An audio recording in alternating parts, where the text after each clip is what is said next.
Bismillahirrahmanirrahim. Innal hamdalillah nahmaduhu wa nasta'inuhu wa nastaghfiruh wa na'udzu billahi min shururi anfusina wa min sayyiati a'malina. Man yahdihillahu fala mudilla lahu wa man yudlilhu fala hadiyalah. Wa ashhadu an la ilaha illallah wahdahu la syarika lah wa ashhadu anna Muhammadan 'abduhu wa rasuluh. Amma ba'd.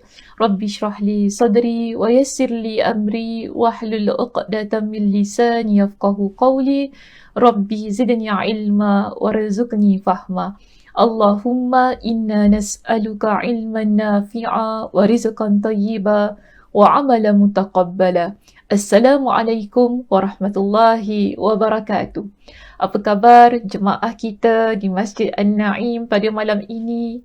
Ustazah harap semua dalam keadaan yang sihat, sejahtera hendaknya dan juga sudah bersedia untuk ikuti sambungan perbincangan kita berkenaan dengan benteng ghaib, ya, yang telah kita bincangkan selama tak ingat dah berapa sesi, tapi banyaklah sesi ya yang dah kita bawakan dengan topik yang sama tentang benteng ghaib.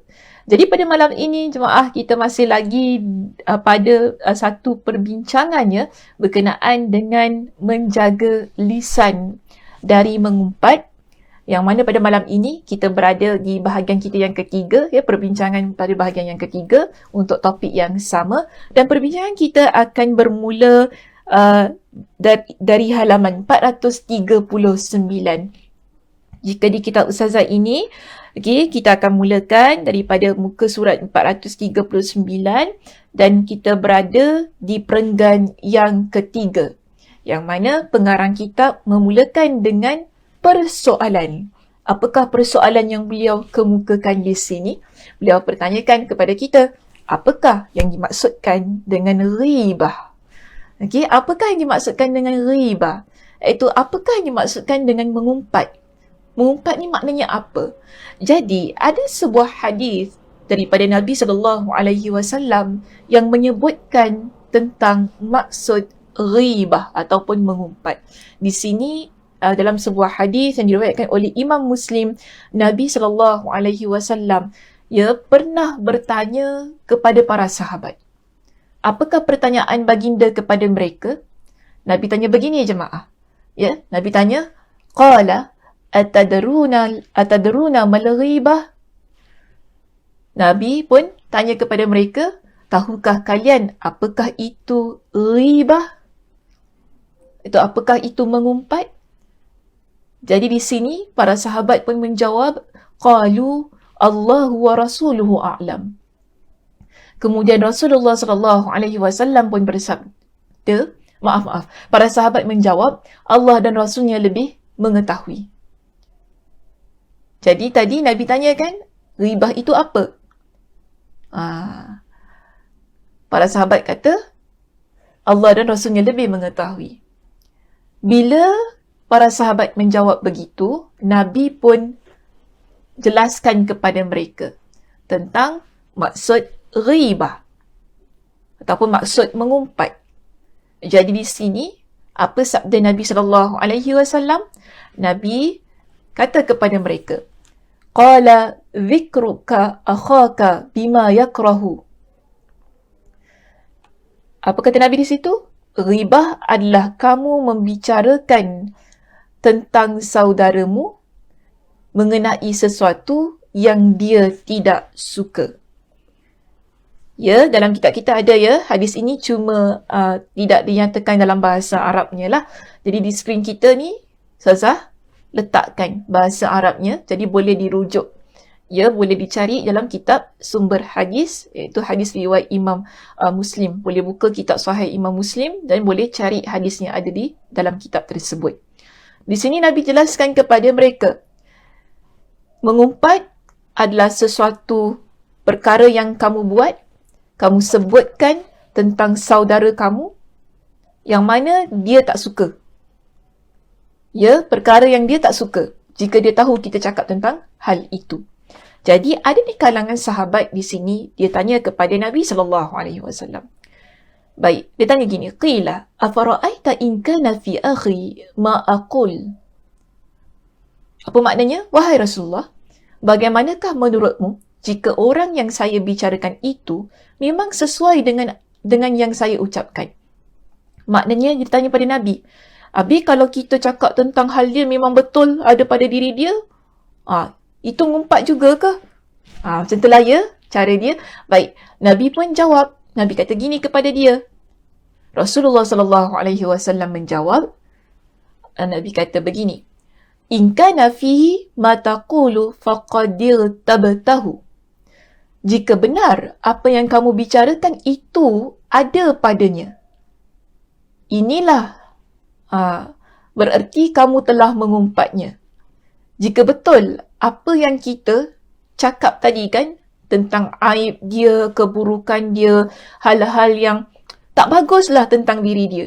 Kita duk sebarkan cerita itu, cerita ini dengan orang ramai, ya, tentang keburukan orang lain, yang mana kita cakap belakang dia.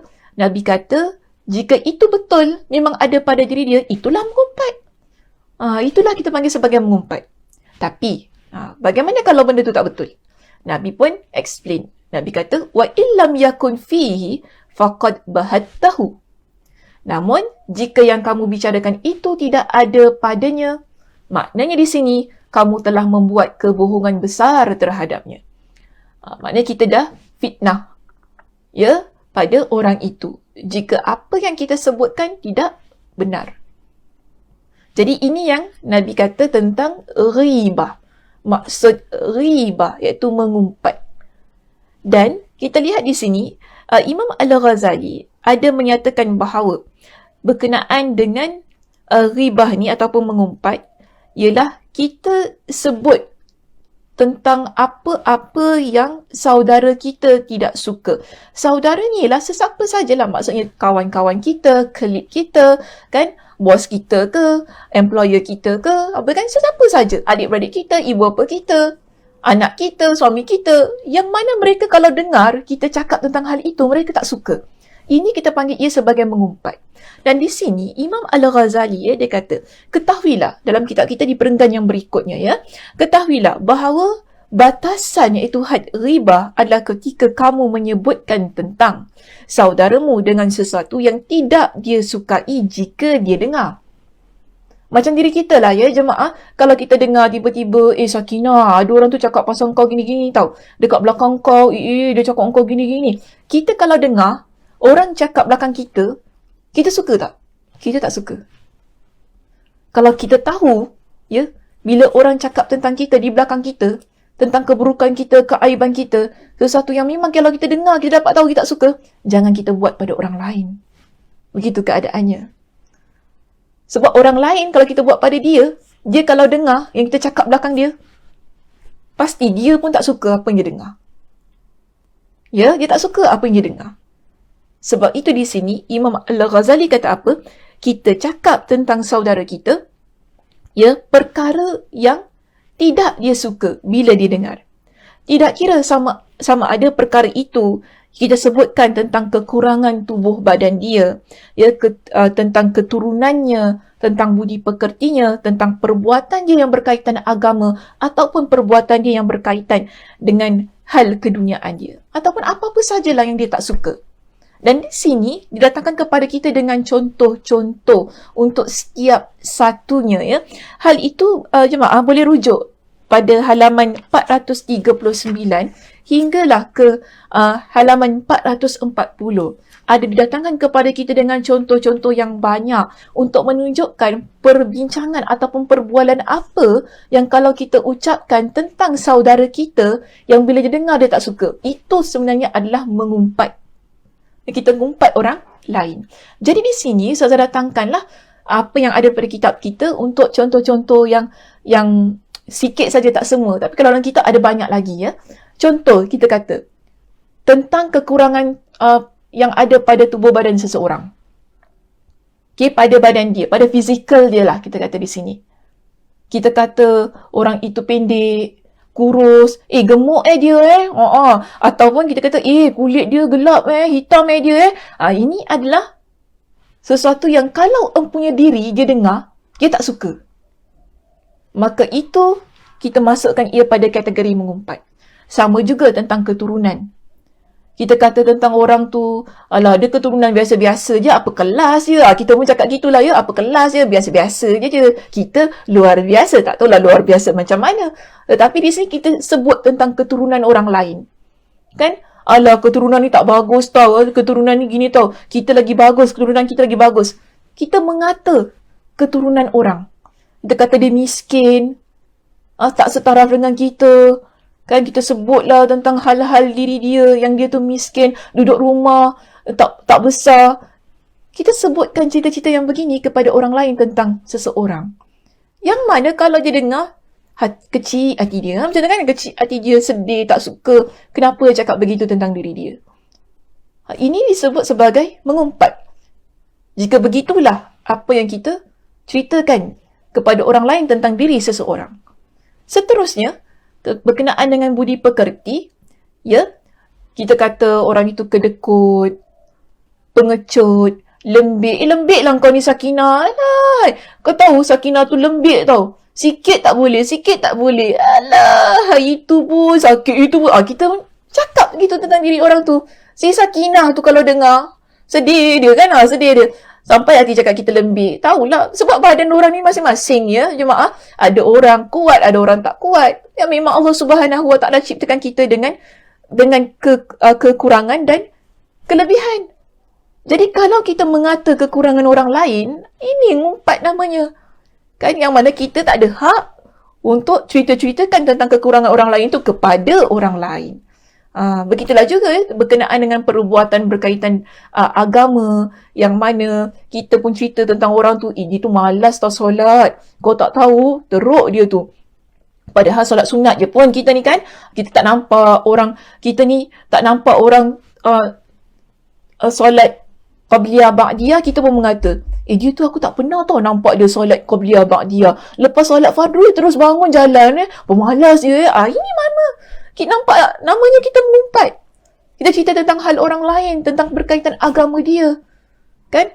Padahal kita tahu tak di rumah tu dia buat ke tidak? Sebab tu kena hati-hati dengan apa yang nak kita bicarakan tentang orang lain. Sama juga kan? Kita kata kita tak nampak orang sedekah, kita kata dia tak sedekah, kedekut. Kan sebutlah, aku tak pernah dengar dia mengaji Tanta dia tu tak pandai mengaji, kau kita ketawa dengan orang tu. Tanta alif dengan ain pun tak tahu sebut. Kita pun ucap benda-benda tentang orang tu. Tak semestinya orang tak pernah mengaji depan kita, dia tu tak pandai mengaji. Betul tak? Sahaja dia tak nak tunjuk kan, kita keluar tengok tahu. Macam tu kan. Baik, perbuatan berkaitan dunia. Kita cakap tentang diri seseorang berkaitan dengan dunianya. Contoh yang kata banyak makan, suka tidur, asyik tengok TV, kan? Sebut-sebut tentang hal itu. Itu pemalas, kau tahu tak? Hari-hari tengok TV. Tak betul ke tak apa dia cakap tu kan? Kita pun duduk sembang-sembang tentang kepribadian seseorang yang berkaitan dengan dunia tu tadi. Banyak makan lah, apalah. Kau tahu dia tu banyak makan tau. Kau jangan bawa dia pergi makan. Begitulah keadaan dia kan. Nanti dia ketuk kau, habis duit kau. Kita sebut tentang kekurangan orang lain, ataupun tentang apa yang ada pada diri dia, yang mana kalau dengar, asal cakap kita gitu padahal dia sendiri yang ajak kita pergi makan. Contohlah kan, dah kita memang banyak makan, nak buat macam mana? Begitulah keadaannya. So di sini ya jemaah, ada banyak lagi contoh-contoh lah yang diberikan pada dalam kitab kita ini, nanti boleh baca.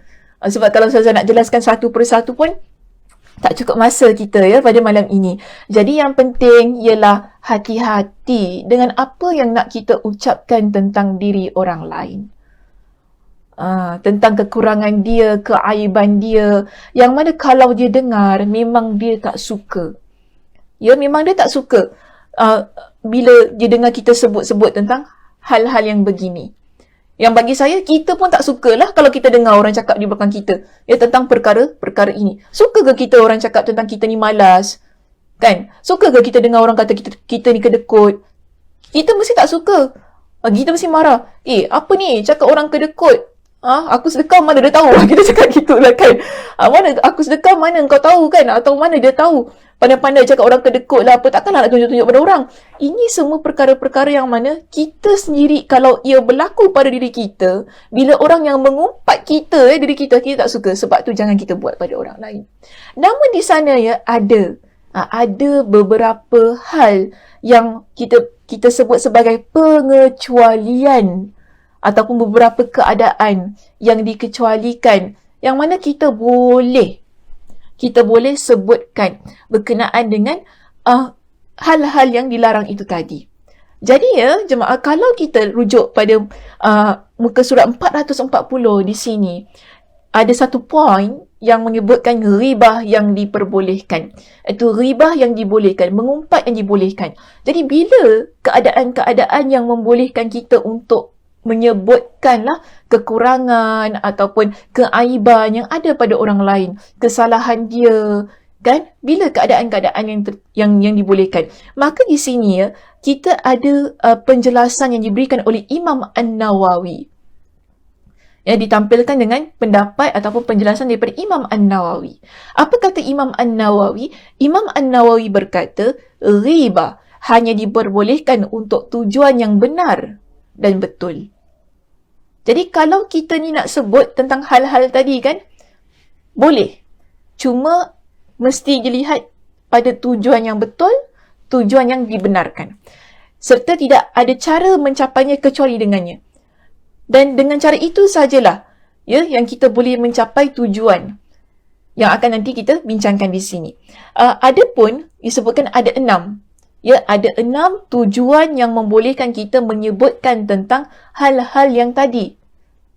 Yang tadi dah kita kata tak boleh kita sebutkan tentang hal yang tidak disukai oleh saudara kita. Namun, ada keadaan, ada situasi yang membolehkan. Apakah dia? Yang pertama di sini, sebagaimana yang tertera di skrin kita, iaitu pertama, mengadu kezaliman. Kita buat aduan tentang kezaliman orang lain. Memang orang tak suka bila kita adu tentang kezaliman dia ataupun kejahatan diri dia. Tapi adakah itu satu keperluan? Yes, keperluan. Supaya apa? Dia tak buat lagi perkara-perkara yang menzalimi orang lain. Untuk keadaan yang begini, boleh ke tidak? Boleh. Boleh. So, kita pun jangan, tak nak lah, nanti aku cakap pasal dia tu, aku ni mengadu tentang hal dia tu kan, maknanya itu aku ngumpat dia. Tak. Untuk situasi yang begini, kita tak anggap ia sebagai mengumpat. Tapi ia adalah keperluan yang mana kalau kita baca di sini, pertama, mengadukan tentang kezaliman. Seseorang yang dizalimi boleh mengadukan kezaliman kepada pihak berkuasa. Jadi ada orang, kan, dia rompak duit kita ataupun dia ambil duit kita dekat bank. Kita tahu siapa orangnya. Kita nak diam saja dengan alasan kita tak nak mengumpat dia. Takkanlah nak pergi buat report dekat balai polis, nanti aku mengumpat keburukan dia pula. Ini tak tepat keadaannya. Ini tak tepat keadaannya. Jadi maknanya kita buat report tu tadi kepada pihak berkuasa tentang kezaliman dia supaya kita ni, hak kita, keadilan itu dapat ditegakkan dan juga dia tidak mengulangi kezalimannya kepada orang lain. Begitu keadaannya. Dan kedua di sini lah untuk kita minta pertolongan. Maksudnya apa? Minta pertolongan untuk mengubah kemungkaran. Samalah, actually sama. Mengadu kezaliman dengan meminta pertolongan. Bila kita buat aduan tentang kezaliman seseorang, ialah kita nak supaya kita ni ada mendapat pertolongan. Supaya kemungkaran itu, kejahatan itu dapat diubah, dapat dicegah. Supaya ia dapat dicegah. Kemudian yang ketiga ialah untuk kita meminta fatwa. Untuk kita meminta fatwa. Contohnya, seseorang berkata kepada mufti, bapa atau saudara atau suami saya atau si fulan telah menzalimi saya. Apakah dia boleh melakukan hal itu kepada saya? Kita pun cakap kepada mufti ni, ataupun kita di sini tak semestinya mufti lah Kalau kita kata minta fatwa ni lah, kita minta jalan keluar pada permasalahan yang kita hadapi. Mungkin kita ceritakan kepada kaunselor, kepada ustaz, kepada mana-mana asatiza untuk bantu kita. Kan bagaimana kita nak dapatkan jalan keluar. Kerana apa? Orang ini telah menzalimi kita. Orang ini buat perkara-perkara yang tak baik pada diri kita. So kita minta. Dari sudut agama bagaimana? kan, suami saya pukul bantai saya, contohnya lah. Kita tak kata, saya tak nak lah cerita pasal suami saya, Saza. Kan nanti saya ngumpat dia, saya tak boleh buka keaiban dia. Ia tak tepat. Ya, dalam hal-hal demikian ia tak tepat. Ataupun isteri yang pukul suami contohnya, kan ada juga kes yang isteri pukul suami. Suami nak diam. Ya, malulah aku diam lah suami. Ada tu orang kata, mesti orang ketawakan aku kan, isteri aku pukul aku pula. Kita tak boleh diam begini. Dalam keadaan begini, kita perlu minta fatwa, minta pertolongan. Dan kita tak boleh kata, saya tak nak buka aib isteri saya. Kalau gitu, tidak ada jalan penyelesaian. Maka atas dasar ini, ya, Imam An-Nawawi meletakkan dalam keadaan-keadaan yang begini diperbolehkan untuk kita buka keaiban itu, ya, beritahu, ceritakan supaya ada jalan penyelesaian. Masalah itu ada solusinya. Ini keadaan pertama, kedua dan ketiga. Kita ada keadaan yang keempat, ya, disebutkan di sini ialah keadaan yang keempat ialah bila kita nak menasihati. Okey, hal itu ada di halaman 441. Di muka surat kita 441, di poin yang keempat, apa katanya? Memperingati dan menasihati kaum muslimin dari sebuah kejahatan. Jadi kita nak ingatkan, ya, kepada orang ramai, jangan buat hal yang begini sebab dulu ada kisahnya begini dan begitu, kita ceritakan dan sebagainya, untuk memperingatkan kepada orang ramai tentang kesilapan, tentang kejahatan yang tak seharusnya kita ulangi. Dan dalam kitab kita ada dijelaskan dengan panjang lebar lah, ya, di situ, dan boleh dibaca lah. Yang penting di sini poinnya yang saya nak tekankan ialah bila kita nak nasihatkan, di situ boleh, ya, boleh kita sebutkan tentang satu keaiban ataupun kelemahan yang ada pada orang lain. Hal ini ditinjau dari beberapa sudut, di antaranya untuk kita kritik. Antaranya yang pernah dibuat, ya, dalam sudut agama kita ni ialah berkenaan dengan perawi yang perawi ataupun saksi yang lemah dan tidak terjaga. Sebab dalam pengajian Islam ni kita ada ilmu al-jarh wa ta'dil. Daripada sudut ilmu hadis ini kita ada ilmu yang mana kita kritik perawi hadis. Kalau perawi hadis itu dia seorang pembohong, kita terus terang akan kata dia pembohong. Namun adakah itu kita kata kita mengumpat dia? Tidak. Ya, sebab itu adalah keperluan untuk beritahu kepada orang ramai, ya, tentang kecacatan yang ada pada perawi itu.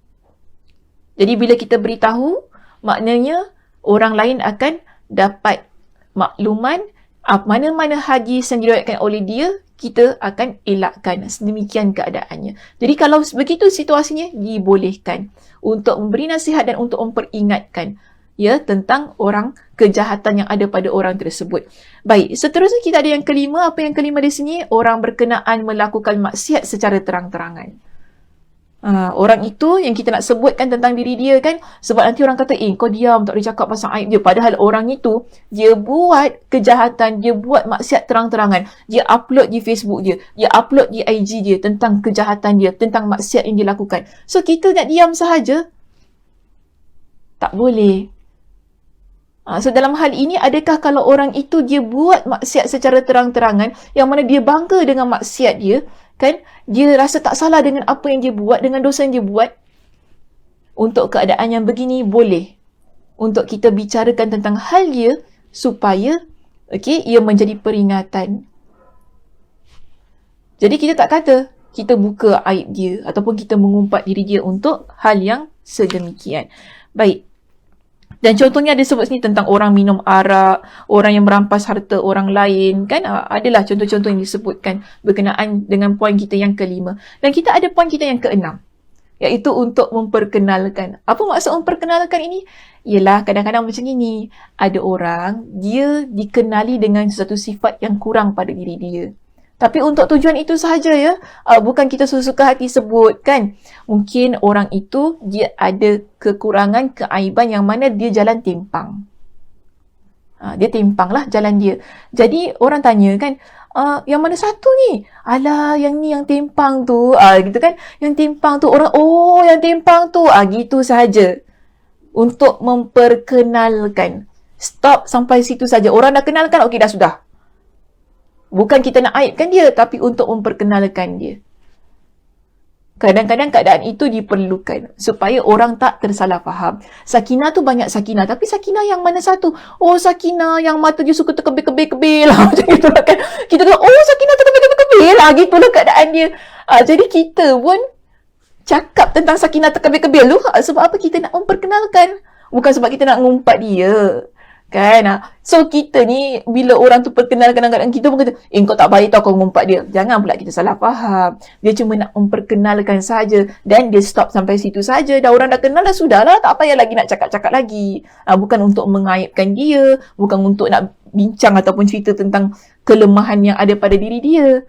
Jadi, untuk keenam keadaan ini ya, jemaah, menurut kepada pendapat Imam An-Nawawi, ianya dibolehkan. Ya, ianya dibolehkan. Dan itu jugalah yang disebutkan oleh Imam Al-Ghazali. Ya, kerana apa? Kalau kita rujuk pada halaman kita 442, disebutkan begini. 6 sebab ini telah disebutkan oleh para ulama.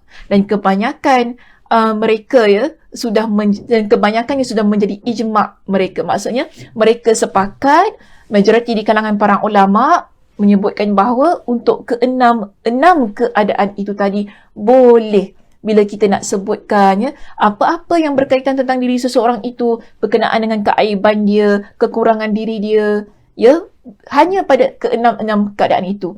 Menurut saya ialah begini, ia ada keperluan. Ada keperluan yang mendesak untuk kita sebutkan tentang orang itu tadi, maka diperbolehkan. Tapi kalau tidak ada keperluan, yang mana ia jadi perbincangan-perbincangan perbualan kita, ya, hal itu berdosa. Tak boleh. Tapi bila ada keperluan untuk cari jalan penyelesaian, untuk kita buat report dan sebagainya, maka hal itu disepakati oleh para ulama adalah perkara yang dibolehkan. Walaupun pada asalnya kita kata ia sebenarnya adalah ghibah, iaitu mengumpat. Okey? Jemaah, itu sahaja perbincangan kita untuk malam ini. Ya, ada contoh-contoh sebenarnya yang diberikan di bawah itu yang bagi saya bolehlah nanti ya dirujuk pada kitab kita di halaman 442 hingga 443 yang mana pengarang kitab menunjukkan kepada kita pada zaman Nabi SAW keenam keadaan ini ada berlaku yang menunjukkan kepada kita itulah menjadi penyebabnya mengapa majoriti para ulama membenarkan untuk keenam keadaan itu tadi. Sebab ada dalilnya, ada berlaku ya di zaman Nabi SAW. Jadi itu sahaja perbincangan kita untuk malam ini. Terima kasih di atas perhatian semuanya ya kerana mengikuti pengajian kita di Masjid An-Naim. Mudah-mudahan Allah Subhanahu Wa Taala memberkati masanya dan juga Allah Subhanahu Wa Taala memberkati ilmu yang kita peroleh untuk diri kita lah pada malam ini. Dan mudah-mudahan Allah Subhanahu Wa Taala memanjangkan usia kita untuk kita bertemu di sesi bukan akan datang di tahun hadapan, kerana kuliah kita pada malam ini adalah kuliah kita yang terakhir. Dan Ustazah ucapkan terima kasih kerana sudi setia bersama dengan saya pada setiap malam Selasa ya untuk ikuti pengajian kitab kita Al-Wiqayatul Insan, iaitu mendinding diri daripada jin dan syaitan. Mudah-mudahan di tahun hadapan Allah Subhanahu Wa Taala memanjangkan usia kita, memberikan kepada kita dengan kelapangan masa dan untuk kita bertemu pada keadaan yang insya-Allah saya harap keadaan yang lebih baik ya dan lebih memudahkan kita, mudah-mudahan. Baik jemaah, saya tutup kuliah kita pada malam ini dengan tasbih kafarah. Subhanakallahumma wa bihamdika asyhadu an la ilaha illa anta astaghfiruka wa atubu ilaik. Assalamualaikum warahmatullahi wabarakatuh.